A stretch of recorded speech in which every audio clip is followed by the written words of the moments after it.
नमस्कार। आज हम एक बहुत ही कह सकते हैं अनोखी विषय पर बात करने वाले हैं, इच्छा और आध्यात्मिकता। हाँ, और खासतौर पे वो विचार संभोग से समाधि तक। ये सुनने में थोड़ा चौंकाने वाला लगता है। बिल्कुल, और हमारी ये चर्चा एक छोटी सी काल्पनिक कहानी पर आधारित होगी जो ओशो की शिक्षाओं से प्रेरित है। तो आज हम इसी कहानी की गहराई में उतरेंगे। अच्छा। हमारा मकसद है इस विचार को समझना कि कैसे ये जो तीव्र शारीरिक इच्छा होती है ना, जिसे अक्सर हम रुकावट मानते हैं, उसे ही बदलकर आध्यात्मिक ऊर्जा बनाया जा सकता है। कम से कम कहानी तो यही दिखाती है। ठीक है। कहानी में राघव है, एक आम नौजवान, मीरा है और एक साधु है ओशो जैसे।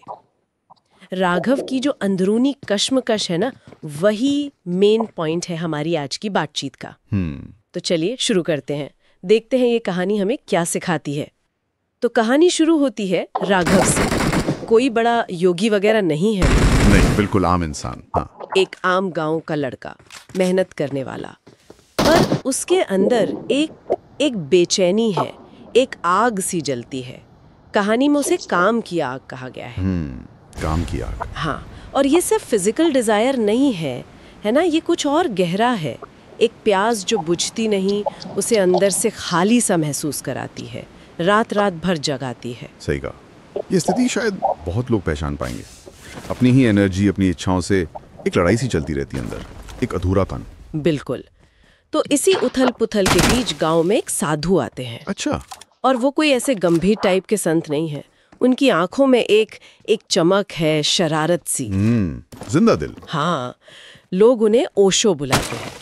तो राघव परेशान होकर उनसे पूछता है, महाराज ये वासना मुझे जला रही है, क्या करूं, कैसे छुटकारा पाऊं? और यहाँ आता है कहानी का दिलचस्प मोड़। हाँ, साधु हंस पड़ते हैं।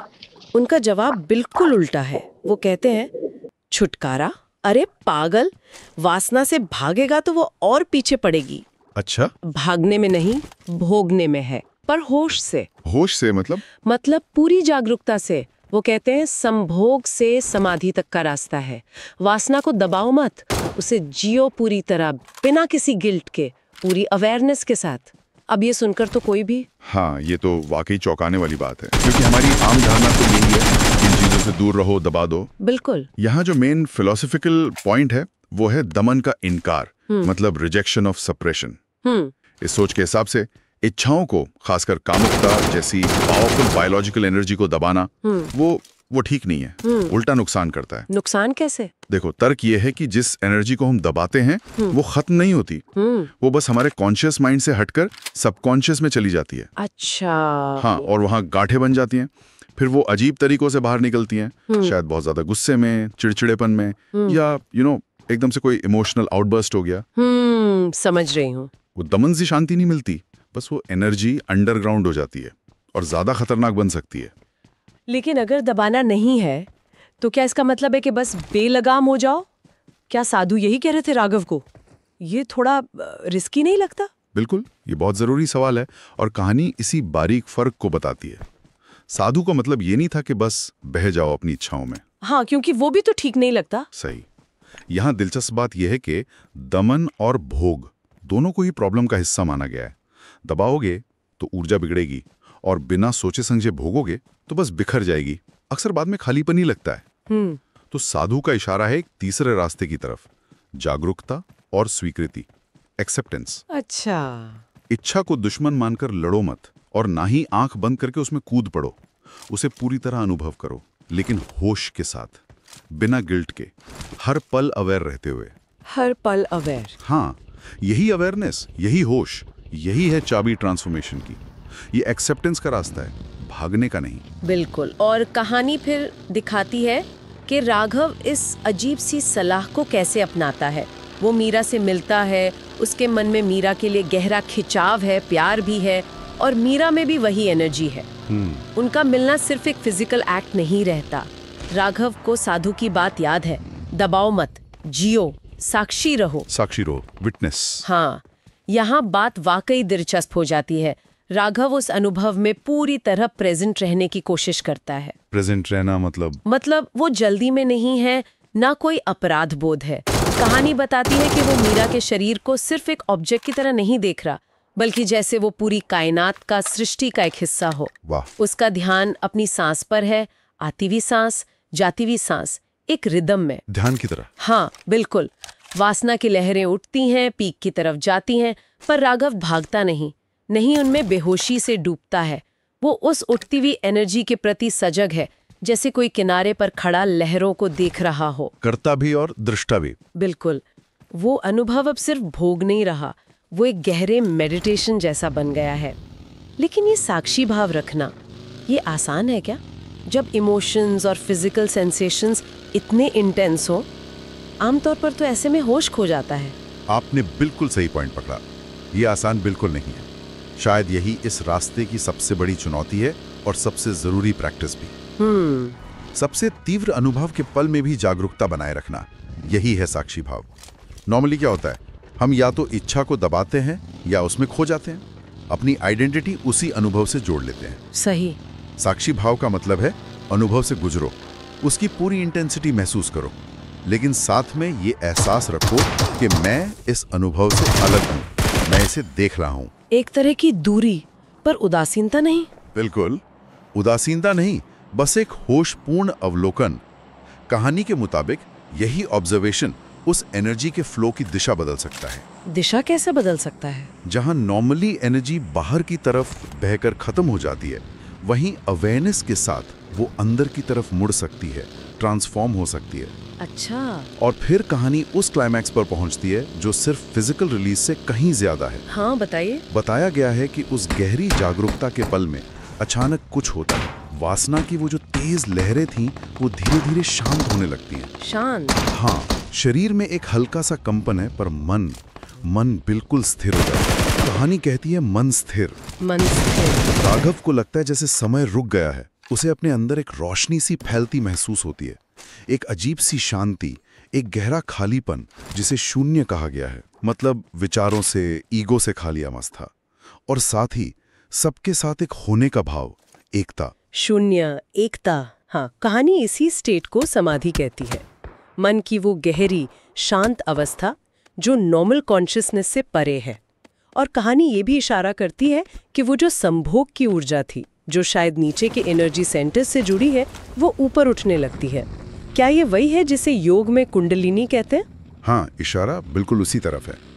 ये जो एनर्जी ट्रांसफॉर्मेशन का कॉन्सेप्ट है, ये इस कहानी के बिल्कुल सेंटर में है। कुंडलिनी योग परंपरा का एक बहुत गहरा और कॉम्प्लेक्स सब्जेक्ट है, पर आसान शब्दों में कहें तो इसे हमारी basic life energy, creative energy माना जाता है, जो नॉर्मली रीढ़ की हड्डी के निचले हिस्से में सोई हुई रहती है।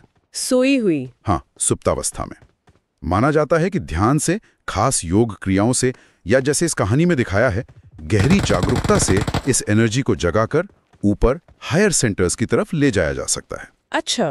कहानी का सुझाव तो बहुत क्रांतिकारी है कि सेक्सुअल एनर्जी, जिसे अक्सर हम नीची या पाश्विक मानते हैं, हाँ मानते हैं, वो असल में उसी कुंडलिनी शक्ति का एक रूप है। और अगर उसे होश से साधा जाए तो वो नीचे बहकर खत्म होने के बजाय ऊपर उठकर आध्यात्मिक जागरण का कारण बन सकती है। ऊपर उठकर? हाँ, ये ऊर्जा का ऊर्ध्वगमन है, एनर्जी का ट्रांसफॉर्मेशन। तो क्या ये कहानी सच में कह रही है कि समाधि जैसी अवस्था संभोग से मिल सकती है? ये तो मतलब जो पारंपरिक आध्यात्मिक रास्ते हैं उनसे बहुत अलग बात हुई। हाँ, ये यकीनन एक बहुत ही नॉन कन्वेंशनल और शायद कंट्रोवर्शियल दावा है।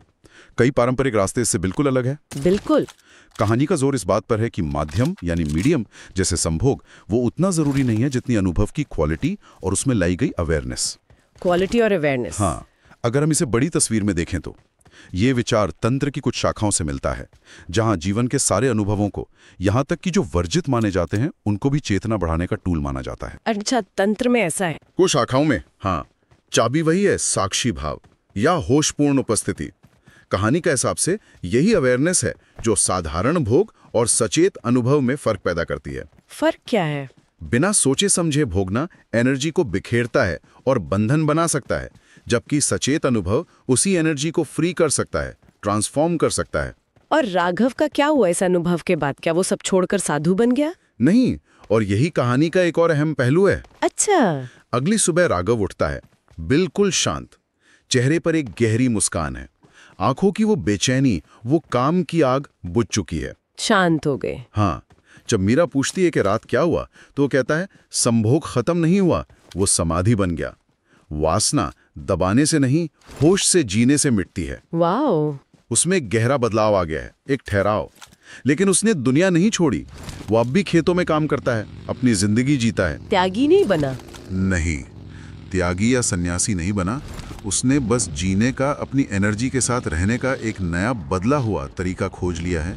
ये तो साधु की आखिरी बात को सही साबित करता है। जीवन को नकारो मत, जियो। वासना से भागो मत, उसे अपनी जागरूकता का नाच बना लो और देखो समाधि खुद दरवाजे पर दस्तक देगी। बिल्कुल। तो इस सब का क्या मतलब निकाले हम? क्या बताने की कोशिश कर रही है कहानी? मेरे ख्याल से कहानी का जो कोर मैसेज है वो भोगवाद का जश्न मनाना नहीं है। हाँ, ये जरूरी है समझना। बिल्कुल, बल्कि ये हमारी अपनी मानवीय ऊर्जा की क्षमता को पहचानने की बात है। कहानी जोर देती है कि जीवन की कोई भी पावरफुल एनर्जी हो, चाहे वो कामुकता हो या कुछ और, उससे डरो मत, उसे दबाओ मत, उससे गिल्ट महसूस मत करो। संदेश ये है कि अगर इन इंटेंस अनुभवों को पूरी जागरूकता, पूर्ण जागरूकता और स्वीकृति के साथ जिया जाए तो वो खुद ही चेतना के विकास, आध्यात्मिक गहराई का दरवाजा बन सकते हैं। अनुभव की क्वालिटी बदलना। हाँ, अनुभव की क्वालिटी बदलने की बात है। बेहोशी से होश की तरफ, बिखराव से एकाग्रता की तरफ, बंधन से मुक्ति की तरफ। लेकिन समाज में तो अक्सर यही सिखाया जाता है कि इच्छाओं को कंट्रोल करो, दबाओ, खासकर कामुकता को। तो ये जो नजरिया है जागरूकता से जीने वाला, ये कितना प्रैक्टिकल है? क्या आम इंसान ये कर सकता है? ये बहुत प्रैक्टिकल सवाल है। देखिए, ये रास्ता आसान नहीं है, यकीनन, और अगर इसे गलत समझा गया तो इसके अपने खतरे भी हो सकते हैं। जैसे बिना गहरी समझ और जागरूकता के अभ्यास के ये सिर्फ बिलगाम भोग में बदल सकता है। कहानी भी शायद यही दिखाती है कि साधु का गाइडेंस और राघव की अपनी गहरी कोशिश दोनों जरूरी थे। जहां तक प्रैक्टिकल होने की बात है, तो शायद इसका मतलब ये नहीं है कि हर कोई इसी एक्सट्रीम अनुभव से गुजरे, बल्कि इसका जो बड़ा सिद्धांत है वो जीवन के हर पहलू में लागू हो सकता है। हर पहलू में? कैसे? हाँ, ये एक जरूरी सवाल उठाता है कि दमन, बिना सोचे समझे भोग और सचेत अनुभव, इन तीनों में असल फर्क क्या है? हाँ, ये फर्क समझना जरूरी है। कहानी कहती है दमन एनर्जी को बिगाड़ता है, अंदर झगड़ा पैदा करता है। बिना सोचे भोग पल भर का सुख दे सकता है, पर आखिर में खालीपन लाता है, एनर्जी बर्बाद करता है। और सचेत अनुभव? सचेत अनुभव यानी कोई भी काम पूरी अवेयरनेस से करना, चाहे वो खाना खाना हो, चलना हो या कोई गहरा इमोशनल अनुभव हो, उसी एनर्जी को बदलने की ताकत रखता है। ये जिंदगी को उसकी पूरी टोटलिटी में स्वीकार करने का नजरिया है। तो अगर हम संक्षेप में कहें तो कहानी का जो निचोड़ है वो ये है कि ये क्रांतिकारी विचार रखती है, शायद कुछ लोगों के लिए विचलित करने वाला भी। हाँ, हो सकता है। ये कहती है कि गहरी आध्यात्मिक अवस्थाएं जिन्हें हम शांति या दुनिया से अलगाव से जोड़ते हैं, वो जरूरी नहीं कि कामुकता जैसे तीव्र उथल-पुथल वाले अनुभवों से बिल्कुल अलग हो, बल्कि वो उन्हीं से पैदा हो सकती हैं अगर उन अनुभवों को दबाने या गिल्ट से नहीं, बल्कि पूरी जागरूकता, साक्षी भाव और स्वीकृति से अपनाया जाए। बिल्कुल, ये एनर्जी को देखने का, उसके साथ डील करने का एक बिल्कुल अलग तरीका है। हाँ, और ये हमें अपनी ऊर्जाओं के प्रति हमारे जो नॉर्मल एटीट्यूड्स हैं उन पर सवाल उठाने को मजबूर करता है। सही। सुनने वालों के लिए एक आखिरी सोचने वाली बात ये हो सकती है, ये कहानी हमें सिखाती है कि एनर्जी से लड़ो मत, उसे नकारो मत, उसे समझो, स्वीकार करो और बदलो। यहाँ उदाहरण सेक्सुअल एनर्जी का लिया गया है, जो शायद हमारी सबसे पावरफुल और कंट्रोवर्शियल एनर्जी में से एक है। पर क्या यही सिद्धांत दूसरी पावरफुल मानवीय ऊर्जाओं या इच्छाओं पर लागू नहीं हो सकता? जैसे गुस्सा, क्रोध की जबरदस्त एनर्जी, या एम्बिशन, महत्वाकांक्षा की तीव्र इच्छा, या क्रिएटिविटी का आवेग। हाँ, ये सब भी तो बहुत शक्तिशाली हैं। बिल्कुल। क्या होगा अगर इन ऊर्जाओं को भी दबाने या बिना सोचे समझे निकालने के बजाय उन्हें सचेत जागरूकता से देखा जाए, समझा जाए और शायद उन्हें कंस्ट्रक्टिव, एक पॉजिटिव दिशा दी जाए? सोचने वाली बात है। ये कहानी हमें अपनी सारी ऊर्जाओं के साथ एक ज्यादा जागरूक, एक ज्यादा इंटीग्रेटेड रिश्ता बनाने की संभावना पर सोचने के लिए कहती है। लड़ने के बजाय शायद नाचना मुमकिन है।